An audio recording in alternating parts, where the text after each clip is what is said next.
Warriors, Warrior Man here, getting ready to get started in my studio, and I wanted to do that video that I promised. I got a lot I want to say, so I just want to jump right in, and the first thing I want to say is, you know, the position I find myself in right now is really interesting to me. It's not one that I really sought out, and it's not one that I imagined 20 years ago that I'd be in today. I mean, somebody had showed me a crystal ball and they pointed to it and said, you know, Warrior, 20 years from now, you're going to be the only adult in the room. I probably would have rejected the idea. And I wouldn't have rejected the idea because I wasn't an adult at the time, and I didn't think that in the future I was still going to be an adult. Of course, a much different one, and maybe a better one, maybe not. I'll leave that to other people to decide. But I just thought that all the guys I was in the room with at the time, everybody that I worked with, all the guys that were a part of my life, whether I liked them or disliked them, admired them or didn't admire them, I just figured that down the road we would all be adults in the room. And I just don't see that going on. And let me explain what I mean. What I mean is that we'd be better grown-ups. That would be more capable men. That we'd be more mature, that we'd be wiser about the ways of life, that we wouldn't be making the same silly, stupid, and immature decisions and choices and remarks and comments. And Terry's not the only one that's doing it. If you've been coming around for a while to my website, my blog, you know that this has been of interest to me for a long, long time. Growing up and acting like a grown-up and stepping up to the next level of responsibility and maturity in your life. That's important for men to do. So I think that's the most important thing I want to come out of what I have to say here today on this video. You know, until last week, it never crossed my mind that I wanted to spend the time or make the effort to say what I'm going to say here today. And the main reason is, although I knew Terry had really messed up his life and was continuing to mess it up in a really bad way, I have been delightfully, that's a great word to use. I've been delightfully caught up in the beauty and wonder of my own life, and I built that life up without having to depend on paying attention to wrestling, without having to involve myself in wrestling, without paying attention to what's going on in the lives of the talent, and especially what's going on in the messed up life of Terry Bollea. I mean, I really just didn't care. I didn't give a rat's ass how far down the hole his life was going, or what it meant to other people, his behavior in the last few years. But then Randy died. He had his accident and he passed away, and I read some things, I saw some things, I heard some things. I did a lot of thinking, like I talked about in the tribute video that I did for him. And I realized that I couldn't keep my mouth shut any longer about this, about some things that I've been seeing, that I needed to speak up. I just couldn't stay silent. And if not so much for me, because I've made my life work outside the sick and selfish world that Terry Bollea still operates in, but I needed to speak out for all the other voices that can't be heard like mine. The millions of fans from around the world that enjoyed the WWF at the time and were fans of all the characters. And that's really one part of the problem that Terry has. He never had room in his heart or mind to believe that people were fans of the other characters, other than Hulk Hogan. So I wanted to say something for all these people that can't be heard. I mean, the truth is, I've been blessed to really learn some great things about life because I had my success in sports entertainment. It has nothing to do with having money and being able to buy stuff. My experiences there caused me to want to pay greater attention, deeper attention to what was going on in my life and what I was all about. I would not have been able to learn those things if it wasn't for the people who got behind me in my sports entertainment career. So I'm proud to lend my voice to these people who also have thoughts and feelings and ideas right now about things that are going on or that they've seen for a few years, and most especially in the last couple of weeks. You know, Terry, the biggest mistake that you've made all these years that you've worked to mischaracterize me and paint this picture of me being a horrible human being. The biggest mistake that you made was that you worked yourself into believing that I was not even there at that time and place where our lives crossed paths. I mean, when you talk about Warrior, Ultimate Warrior, you talk about me like my presence and participation never even existed. It's incredible how you and others do. It's like you think if you don't mention it or you belittle it in a really violent way, that history will be changed, that the memory of it will just disappear forever. And that's just ridiculous.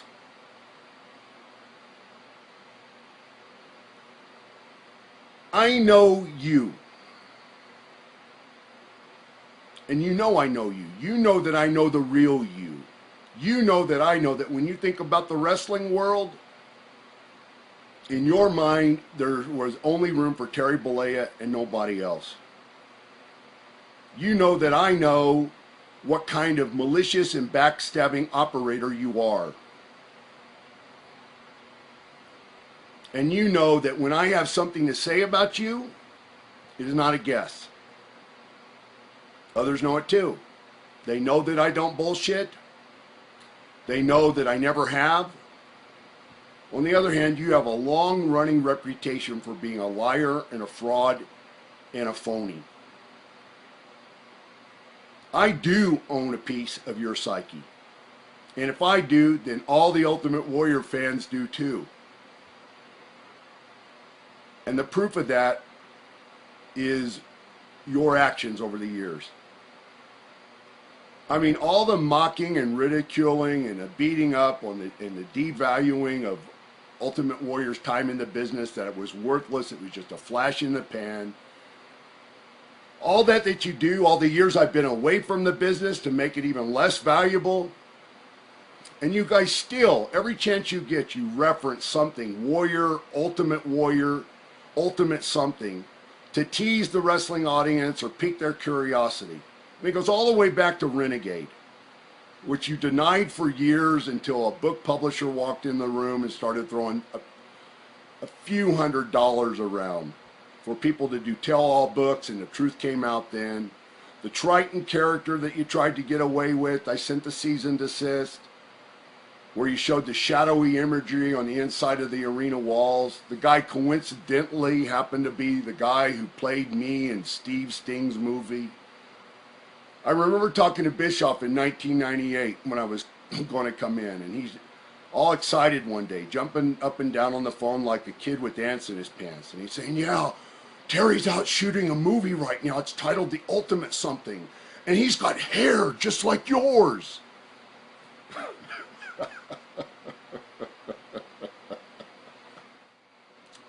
You know, Terry, you get such a sick pleasure out of, exposing other people's dirty laundry, taking cheap shots at them. So I want to do some of that. I think when I said I was going to do this video, that people thought Warrior's got some dirty laundry on Terry Bollea. And I do. I have different dirty laundry than everybody else. A lot of it I don't want to mention because it's going to be great material in my book, and I don't want to mention a lot of details of the things I'm going to mention here now. But just to have a little fun, let's do some dirty laundry. Dirty laundry like that. Terry, you truly are a dopehead. I mean, you have been into getting high and doing dope for years. What was it you used to say? A day without smoking pot is like a day without sunshine. That was a catchphrase of yours that you said all the time. A day without smoking pot, brother, is like a day without sunshine. Dirty laundry like that. There are days, Terry, where you do nothing but sit around and snort cocaine. Now, your lifestyle may have changed in the recent years, but I mean, your behavior doesn't really reflect that. You may have changed your lifestyle up somewhat, but you had plenty of those days where you just sit around and snorted cocaine. To take the kind of vitamins that you take, Terry, you know, the ones that are part of your gimmick, say your prayers, take your vitamins, train. To take the kind of vitamins you take the kind of vitamins that you take, Terry, you need to have a prescription. That gimmick bag you wear around your waist that you're never without, that's where you carry all your gimmicks so you can stay high all day. Keep a buzz on all day.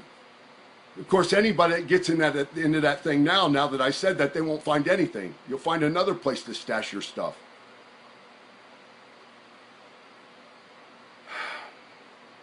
Juvie juice, rejuvenation juice. You called it juvie juice. It was rejuvenation juice. It amps up your dopamine levels. You get incredibly high off of it. But you can also get so high that you kill yourself. I mean, didn't a few of the guys that you turned that stuff on over there at WCW back in the day, didn't they OD on that stuff? Kevin Sullivan was one of those guys. I mean, you used to carry that stuff around in a half-gallon bottle. I mean, like, you drank it like kids drink Kool-Aid. You were never without it. You still do that? You still carry that around, Terry? Dirty laundry. Like that you and Linda had an open marriage. You were both whores that did slutty stuff on the side. Neither one of you had a problem with the other one getting thrills on the side. In fact, Terry, you tried to get me to sample those thrills. You remember that, Terry? You know, being the only wrestler that said no to so many things in wrestling, I bet I'm the only guy that ever said no to doing your wife. Dirty laundry, Terry, like that you were so paranoid and fearful of other guys getting over, but you hated confrontation. You always used to say, I hold my enemies close, brother. You were so fearful of confrontation that you assisted other guys in keeping them junkies just so you could have control over them.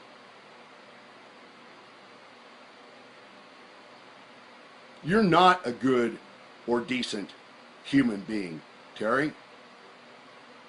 Not at all. What about the silly stuff, man, that everybody laughs and giggles about? But, you know, I don't see anybody even talking about it or raising it. I mean, what about the laughing and giggling here? The do-rag.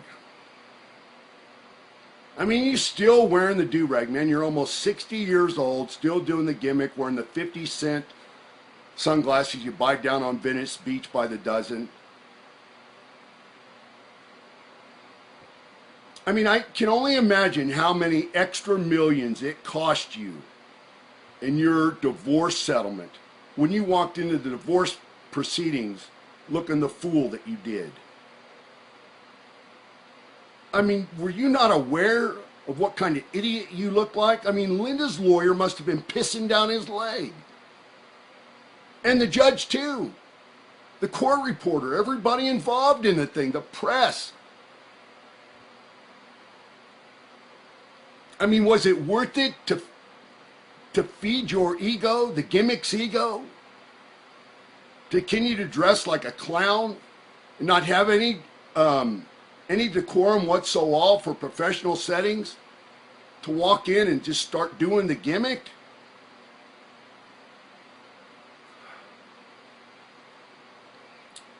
Your flap of extensions, you know, back there that you got going on. I mean, it's not your hair. Those are extensions, man.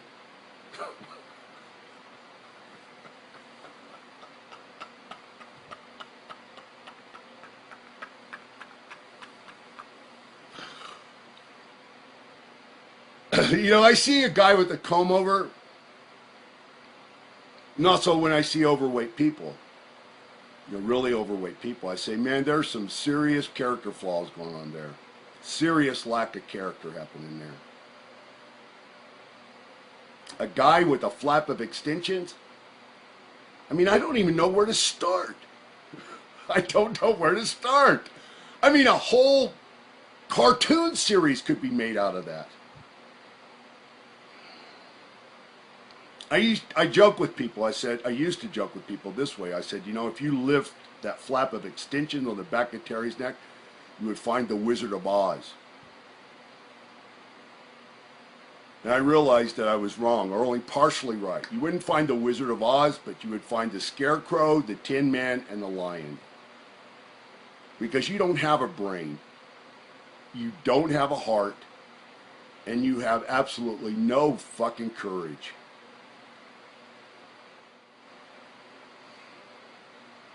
All this stuff you got going on about the positive living, positive ways stuff. You recently wrote, after I did my short video saying that karma was coming to collect, you said, Hulkamania and negativity, two things that don't go together. Terry, Hulkamania and negativity go together like peanut butter and jelly. I mean, there's no better combo. Everything you say and do is negative. Everything you involve yourself in turns out to be shit. It just falls apart. There's nothing positive that comes out of any of it. I mean, how does it work that out this side of your mouth, you only have time and energy for all those things that are positive, positive ways, positive ideas, positive interaction, positive engagement, positive places, positive this, positive that. But out the other side of your mouth, whenever it fits your mood or suits your purpose to rip somebody apart, or mostly you use it to excuse yourself from your own responsibility in some failed venture you're caught up in, or just to pick on somebody. All that comes out this side of your mouth is negativity.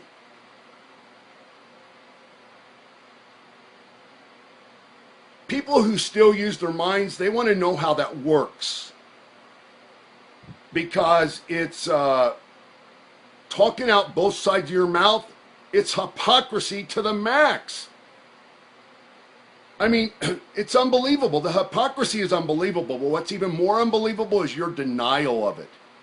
That you're not, it's like you're not even aware of it. Like if you won't acknowledge that you're aware of it, it will, everybody's judgment of it, seeing it for what it really is, will just go away. Life doesn't work that way for people, Terry. Then you're a real piece of work.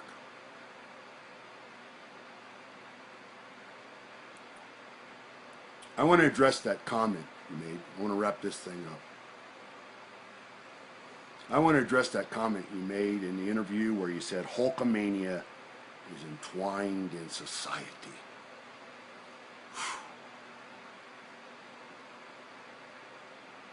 I mean, I can't believe that everybody in the room just burst out laughing.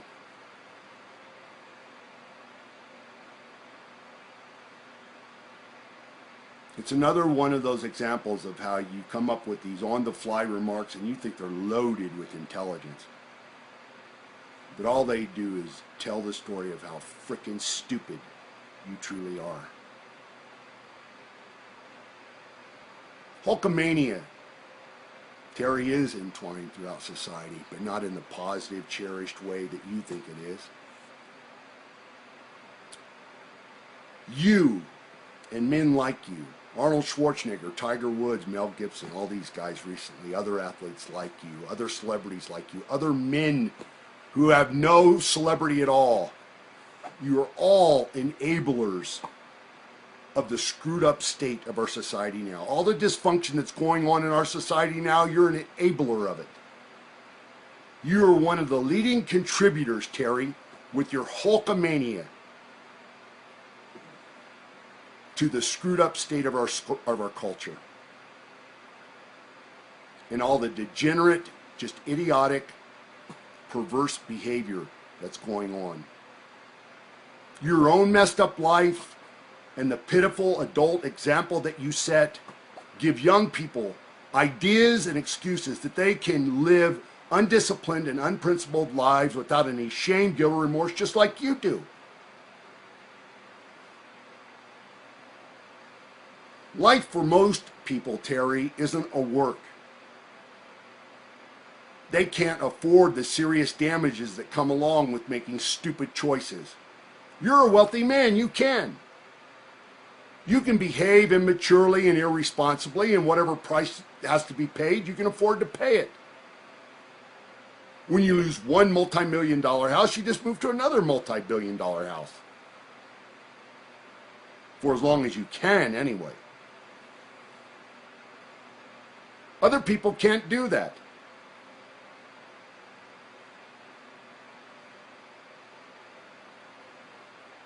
Hulkamania is entwined in society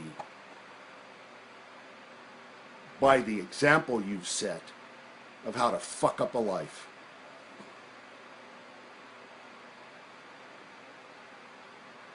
You know, most people would have some shame.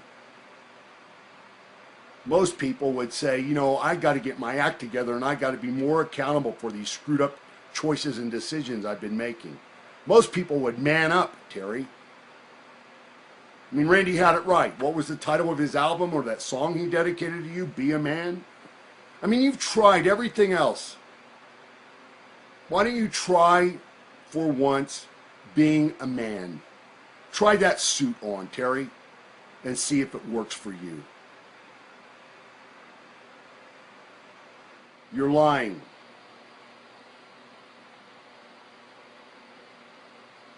Man, you are just some kind of incredible liar. You're wicked. You're a wicked liar. Your whole life has been a work, lie after lie after lie. I mean, what is real doesn't mean anything to you. The fantasy world filled with lies that you operate in is more make-believe than the fairy world my tiny little daughters believe in. Your lying is wicked. And this recent lying that you've done makes you despicable. I mean, you're a real piece of shit, Terry. Let's get real, man. You didn't reconnect with Randy.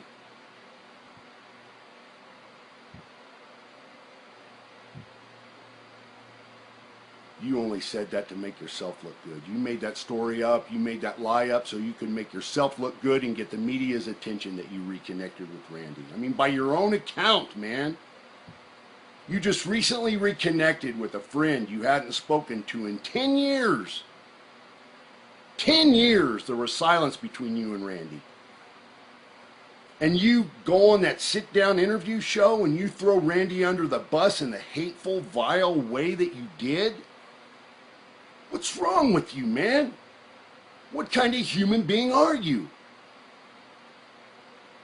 I mean, the things that have real value mean nothing to you and your life.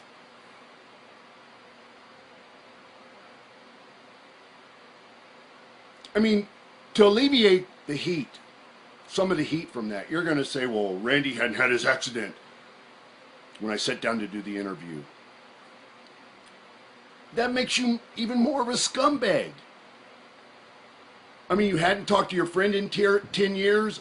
You put on this face like you're glad to reconnect. You're glad you got your friend back in your life. And then you go on then, or you sit down and you make a conscious decision to trash his personal life in the way that you did. I mean, by your own words, it's some events that have happened since Randy's passing.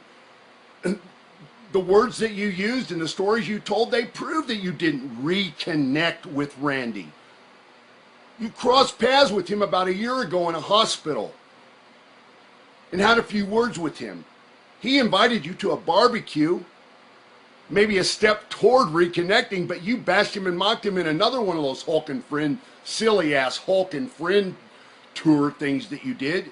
You mocked and ridiculed him for inviting you to a barbecue. It was below you to go to a barbecue. You know what happened? Randy was at the hospital, probably doing charity work. She did a lot of charity work. You know, you bash him in that sit-down interview that he's a hermit, that he stayed out of the public eye. You know that he took care of his dad for the last 3 or 4 years of his life, man?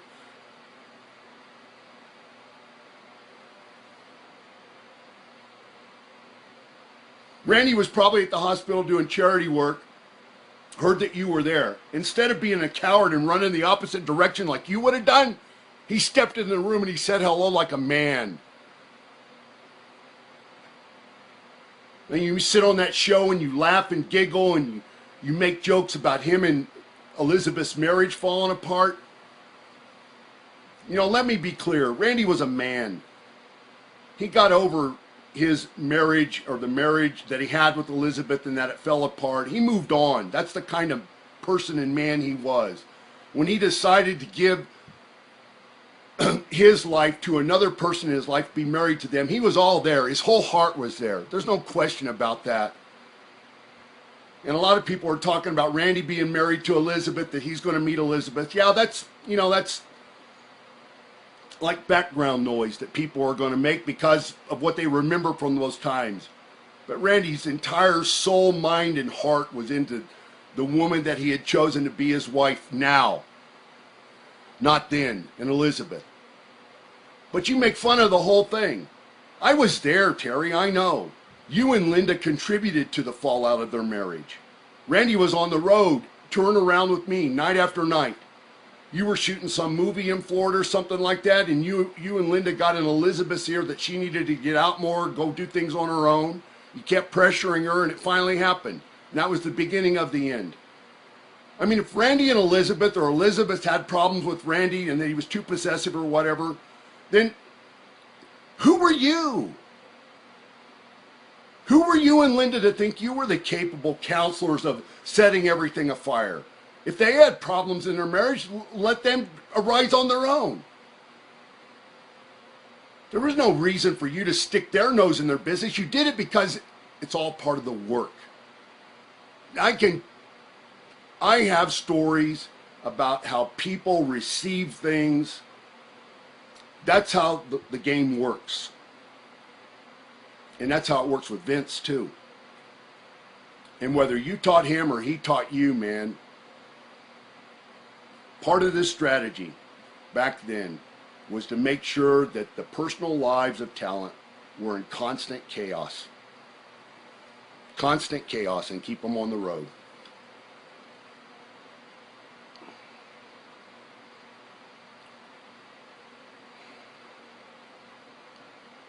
I mean, you sit there and you smirk that Randy was protective of his wife in the wrestling business backstage.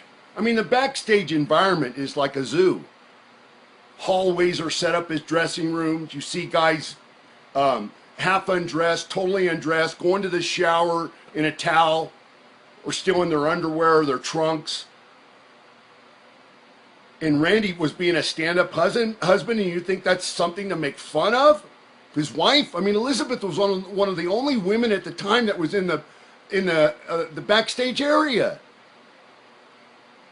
And I got to tell you, man, I've never met a group of males with greater tendency toward adultery, promiscuity, and even sexual perversion. But you think it's all funny?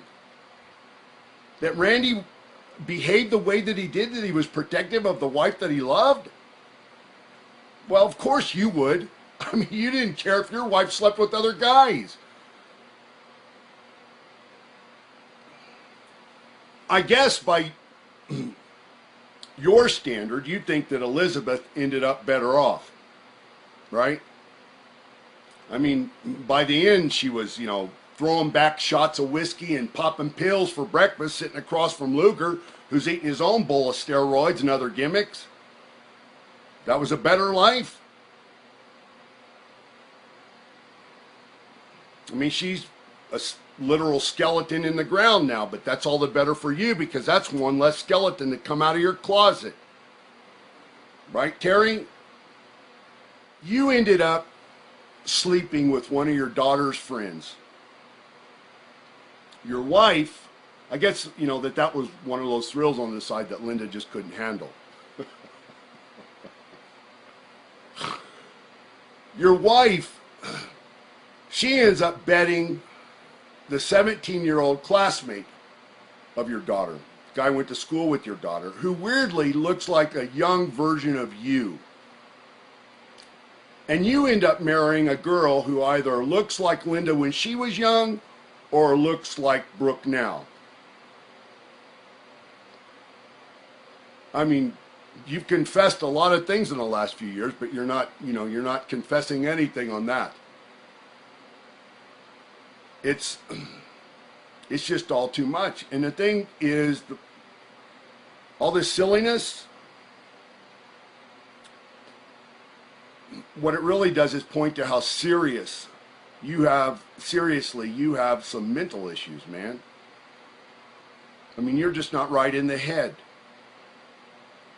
You can't handle reality.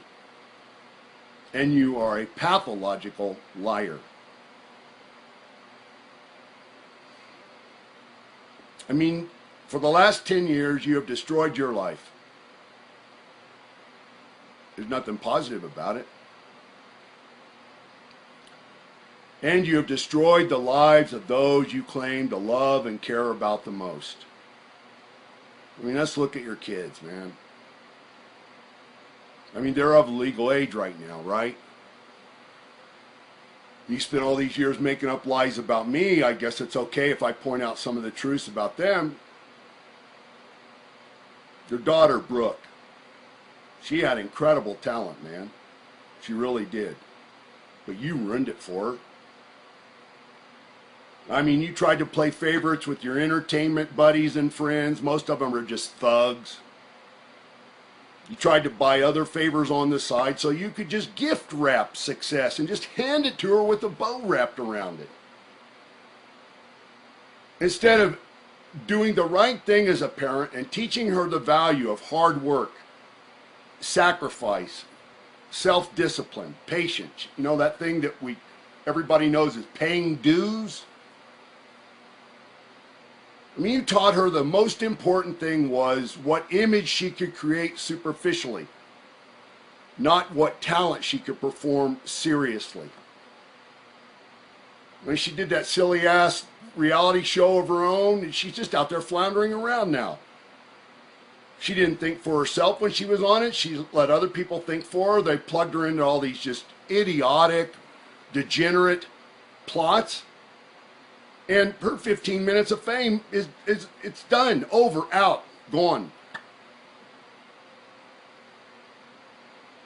What about Nick? I mean, Nick's not even floundering, man. That cat is totally lost. Totally lost. I mean, he is drifted all the way over the edge.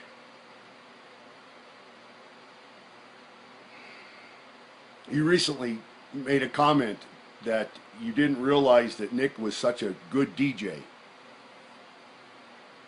I guess you finally got around, got away from your Twitter page and stuff, your social networking, and got out to see him do his thing. He's doing the DJing thing now. I didn't realize Nick was such a good DJ. I mean, what the hell is surprising about that, Terry? I mean, you didn't realize that he was your son. I mean, and that you were his father and you were responsible for raising him in the right way so that he could go out into society and be a productive human being. And we're supposed to be surprised that you didn't know he was a decent DJ? There's nothing more disgraceful than a parent who fails their children. Nothing. I don't know how men do it. I don't know how, when they get ready to make fucked up choices and decisions, that they don't put a picture of their children in their mind to stop them. I mean, it'd be one thing if we felt like Nick's conscience was weighed down by the burden that he had the accident and that he put his friend in a vegetative state for life, a coma for life. But it's hard to have sympathy for the spoiled brat when we know that he has the same black heart and the same evil mind as you do.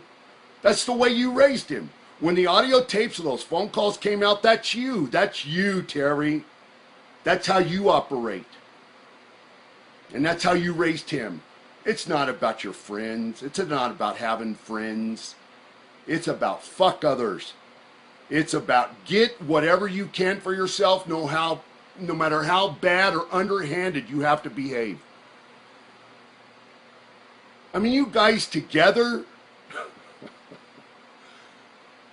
this John kid is laid up for the rest of his life, a piece of his skull missing, and you guys lay it all on him that he had bad karma. Man, that's strong. That's strong. You know what else is strong, Terry? Your bad karma. You and your family's bad karma. It's bad. Real bad. Nasty. Nasty. Set deep in some hellish place that people can't even imagine. That's the kind of karma you have, Mr. Positivity. The sit-down interview you just did. I mean, you sit down, do the interview, they put all the material on the can, they shoot all the footage.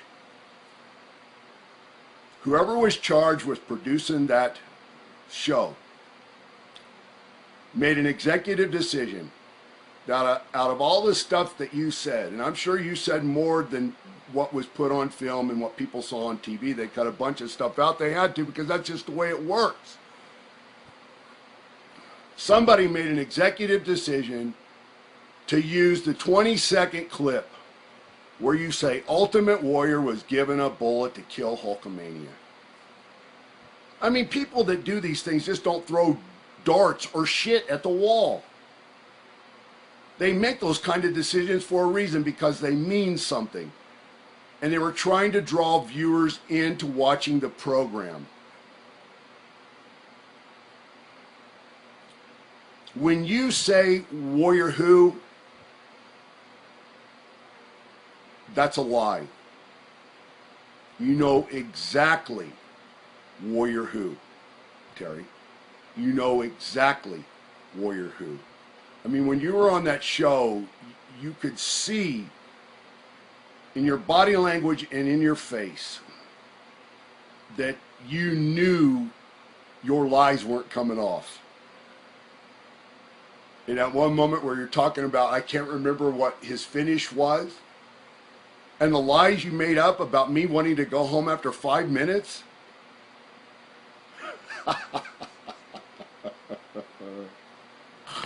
It doesn't work, Terry. It just doesn't work, and you know it comes off of you that you know it doesn't work, but you still run with it. Another mistake that you make, Terry, when you say something about me or think about what you're going to say about me, you think that you're still talking to the 30-year-old kid from 20, 21, 22 years ago. Instead of the 52-year-old man, 52 in a couple weeks, 52-year-old man I am today with a totally different head on my shoulders than I had back then. And the reason why you so easily do that and weirdly get away with it inside your own mind is because you operate your life with the same head you had on your shoulders back then when I was 30. What were you, 35, 36, 37? I mean, you haven't grown up at all. Everything about you is still the gimmick. You know, they say that, you know, when you reach the twilight years of your life that you become a child again. I mean, you just stayed a child. You haven't ever gone through or stepped up to that grown-up phase. I mean, you've been a child. Just continue to behave and think and act and conduct your life like a child. And that is the most embarrassing thing, the most disheartening thing, the most disappointing thing, the most shameful thing about all of this is that you haven't grown up to act your age, to reflect the kind of incredible life experiences that you've had. I know what kind of liar you are. I know what kind of lying you're capable of. 3 or 4 months ago, you made some comments talking about the lawsuit I had against Vince for my DVD. You said that I'd reached out to you to see if you would help me in that because we deposed you in that. That was a lie, Terry. I didn't reach out to you. I tracked down where you were and how I could find you through Linda. The server of the deposition pulled up to that property you had there in Bel Air. Linda was out in the yard doing something, and she was more than happy to tell us where you were. But in that deposition, you sat there under oath when you got questioned about the things you said on that DVD relative to the 1991 event where you and Sergeant Slaughter and Vince were all figuring out what to do because I supposedly held Vince up for money, wouldn't go out to the ring, going to take me in the broom closet, straighten me out the old way.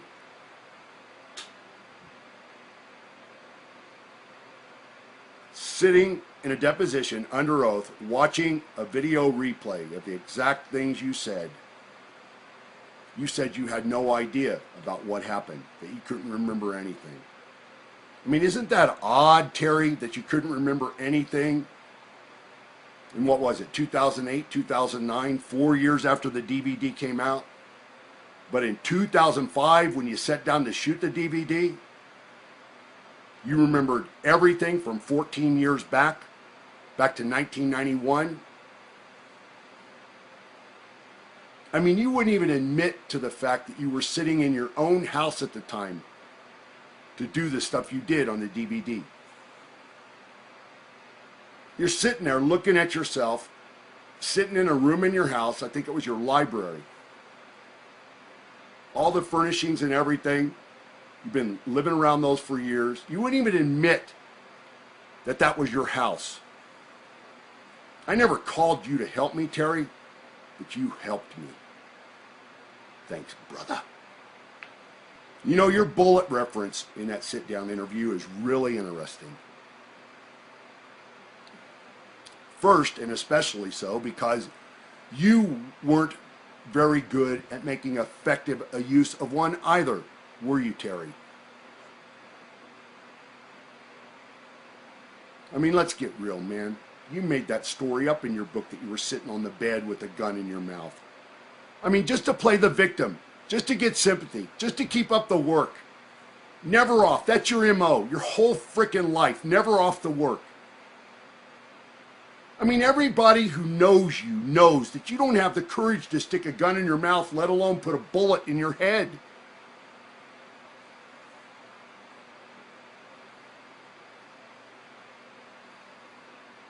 There's nothing honorable, even if the story was true. There's nothing to respect about a man who sits and lets the world know all his whines and complaints and bitches. Real men don't do that, Terry Bollea. And I guess the other thing to come out of that bullet reference is that if I had been smart enough or shrewd enough or dumb enough or backstabbing enough, calculated enough to use that bullet effectively to kill Hulkamania, then I'd be in your shoes right now, right? I'd be where you are. I'd have the great life that you have. Man, that's something to admire. Oh, that's something to shoot for, man. There's a goal to shoot for. To become like you. Just a pitiful, absolute wreck of a man. Let me tell you something, Terry Bollea. In every single measurable way, the quality of my life is better than yours. Every single measurable way. I mean, you are a man who would sell what tiny bit of your soul you have left, you would sell it for a handful of pocket change. And it's the same thing that you were trying to get across to that Edge character, right? Basically, when you bashed him for retiring while he still had all his senses, you said that he wasn't worthy enough of being called one of the boys. I mean, that's what you were trying to say, right? That's what was between the lines of your little Twitter tweet. That he wasn't like the real boys. That he wasn't willing to stay in the business until he was mentally and physically battered like you, just a wreck and a whore in every single way.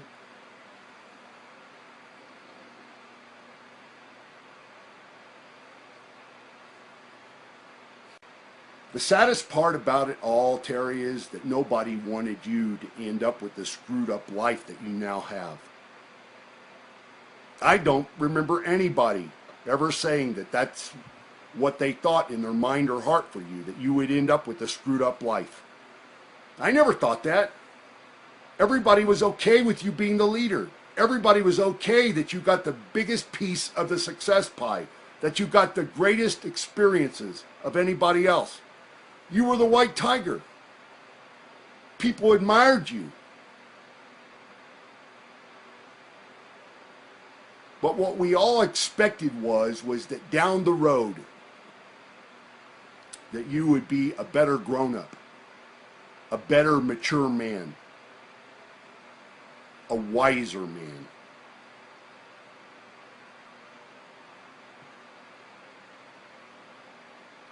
You know, few people get the opportunities that it takes to truly become wise. Most people are so busy dealing with the trivial challenges in their life, paying the bills, keeping control of the kids, keeping the house clean, buying groceries, that they don't get the opportunities to sit back and say, what's it all mean? What's my life mean in this world? And what's my life as a human being mean among all the 6 billion other human beings? You know, get a little introspective, get a little philosophical about what it is. You know, try to capture some wisdom in your life. You had all the opportunities, Terry. You had more opportunities than anybody else, but you pissed all over the learning that could have been done.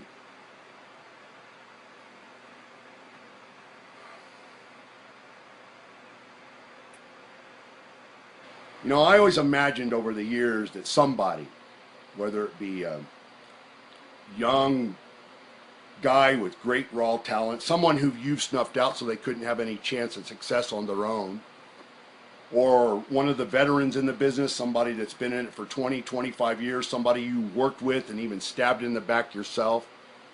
I always hoped that somebody would stand up, just stand the fuck up, and set the record straight and tell the truth about what you've truly done to the business, how much negativity you've spread in the business, and what kind of person you truly are. I would have been inspired by that. I love to be inspired. But nobody did.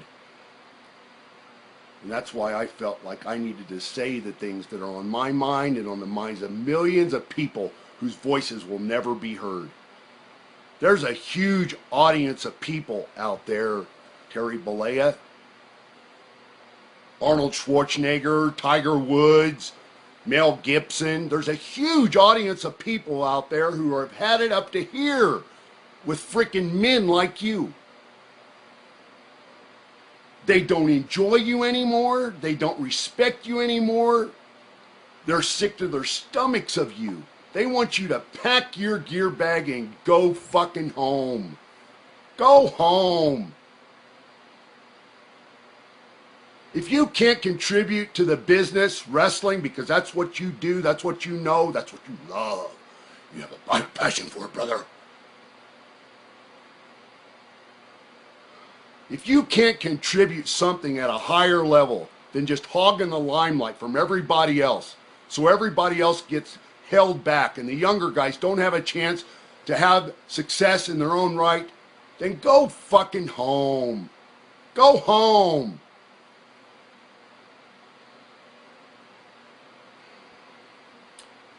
Somebody needs to create and develop something that counters the silliness and the superficialness and the negativity that you just continue to spread to no end. So this is what I'm going to do right here, right now. I'm going to take that bullet I found, Terry, and I'm going to clean the dust and the grime and the rust off of it. I'm going to polish it up. And I'm putting a call out right now to all the Ultimate Warrior fans all over the world, all the other warriors otherwise, to get behind a movement that is positive and inspiring. Men and women who desire to be the best of the potential they have, not the worst.